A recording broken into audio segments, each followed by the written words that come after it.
தீபாவளிக்கு அப்புறம் நான்வெஜ் செய்யாததுனால இன்றைக்கி நான் சிக்கன் எடுத்தேன். ஏன்னா தேர்ஸ்டே வந்து மோஸ்ட்லி அம்மா வந்து சிக்கன்லாம் செய்ய மாட்டாங்க. வெனஸ்டே அண்ட் சண்டே தான் நான்வெஜ் எங்கள் வீட்டில் இருக்கும். வியாழக்கிழமைனா நிச்சயமாக வந்து ஒரு கொண்டக்கடலையோ பட்டாணியோ போட்டு ஒரு குழம்பு இருக்கும் எங்கள் வீட்டில்.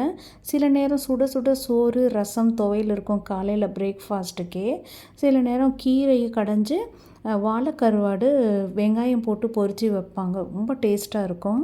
வெள்ளிக்கிழமை நாள் இன்றைக்கு வரைக்கும் எங்கள் அம்மா சாம்பார் தான் வைக்கிறாங்க. சில நாள் கூட்டு, ரசம், அப்பளம் வைப்பாங்க.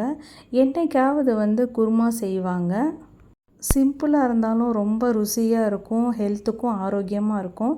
இப்போல்லாம் என்ன ஃப்ரிட்ஜில் காய் இருக்கோ அதை காலி பண்ணுறதுக்காக ஒரு குழம்பு, பொரியல் யோசித்து வைக்கிறோம். இன்றைக்கி வந்து சிக்கன் குழம்புக்கு முட்டை அவிக்கிறதுக்கு பதில் ஆம்லெட் போட்டுட்டேன். ஆம்லெட், சிக்கன் 65, கொஞ்சமாக ரைஸ் கம்மி பண்ணுறதுக்காக ஒரு சப்பாத்தி வச்சுக்கிட்டேன். அது கூடவே கொஞ்சம் ஆனியன் ரைத்தா சாப்பிட்றதுனால நல்லா டைஜஷன் இம்ப்ரூவ் ஆகும். அதனால் நான்வெஜ் செய்யும்போது நிச்சயமாக ஆனியன் ரைத்தா இருக்கும் எங்கள் வீட்டு மெனுவில்.